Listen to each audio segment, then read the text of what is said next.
Bystander, let's bring in Victor Avila. He is a retired ICE special agent with Homeland Security investigations. He was looking into human trafficking when he was based in Mexico.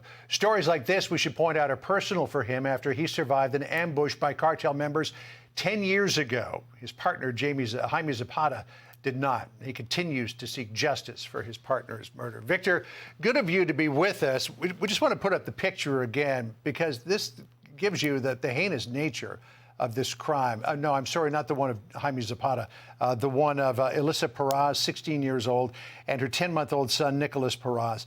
Both of them coldly shot in the head, a total of 6 people killed in that home in Goshen, California. What do you believe police are looking at here? Well, John, I investigated the cartels a lot of my career, aside from the human trafficking as well. And yeah, I agree with law enforcement there on the ground that this has the indicators of a cartel hit. This is what the cartel does, and I lived it. They executed my partner next to me. I got shot 3 times. I've seen what they do. They have no regard for human life. And these are the indicators. They'll shoot and kill a 10-month-old child that is not a threat to them, a mother, and so a 72-year-old man. This is definitely a retaliation or something for that law enforcement activity that had taken place in that home just a few days before.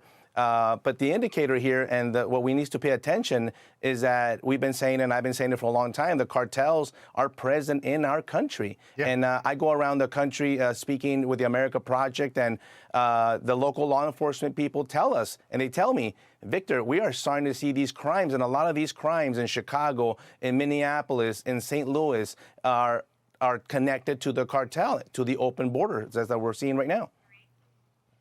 You know, I'm thinking about this little community. It's a farming community of about 3,000 people, 30 miles south of Fresno and about 30 or 40 north of Bakersfield. Why are the cartels there? Oh, they're everywhere. Listen, the cartels are not just moving the fentanyl and the methamphetamine, but they're also in the farming business. Remember, they have infiltrated the lime trade, the avocado trade from Mexico all the way into the U.S., and they have their presence, their representatives in those communities to make sure that they get their money back. And a lot of the times they're exploiting a lot of these individuals, whether they're selling drugs for them, whether they're trafficking them for forced labor or sexual exploitation, which is something that I investigated. They have turned this into a global moneymaker. HSI, Homeland Security Investigations, just put out that last year the cartels made $13 billion just on the human smuggling alone. We're not even talking about the drugs. So this is a completely a game changer that we need to look and continue to force this administration to take a look at the cartels in a different light. They're not drug gangs anymore. These are foreign terrorist organizations that must be dealt with differently. You mentioned, Victor, that there was a police activity in that house about a week ago. There was a raid on that house. Drugs and weapons and ammunition were all found. With the exception of one person, all the last names of the victims was Perez. So I'm wondering, was this some sort of family operation that was connected to the cartels? What do you think the connection is here? It definitely could be. I investigated a lot of these criminal organizations, and you'd be surprised. The mother is involved. The children are involved. It's a family organized crime that's an extension of the cartels from Mexico. But this is definitely a hit here, retaliation hit. It has all the indicators where they took them all out. Something went wrong with some kind of a deal, and this is the way the cartels operate. This is why they're terrorizing not just the country of Mexico, but we're continuing to see it here in our own country. Yeah. When are we going to do something? When are we going to hold Biden and Alejandro Mayorkas accountable for the open borders? This is partly blood on their hands for having these individuals. By the way, these cartel members, a lot of them are illegally present in our country as well.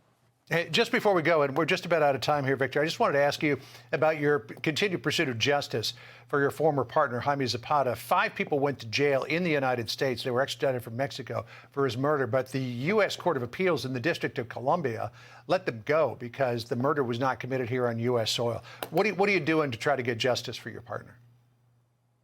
Thank you so much for that question. As a matter of fact, March 3rd is the resentencing of two of the individuals because, as you mentioned, they dropped and vacated the murder charge. So we have to go back to court on Friday, March the 3rd at 2 p.m. in Washington, D.C., to beg the judge to resentence them to life, because now they're not looking at a mandatory life sentence. They're looking at a sentence of up to life. And we hope that the judge listens to us, and the Zapata family and I will be there. I hope Fox News can join us to be there, because we still need to continue to get justice for Jaime and his family, even the 12th-year anniversary coming up next month. All right, Victor Avila, good to talk to you. Thank you so much for joining us. Good luck in March. We'll be watching. Thank you, John.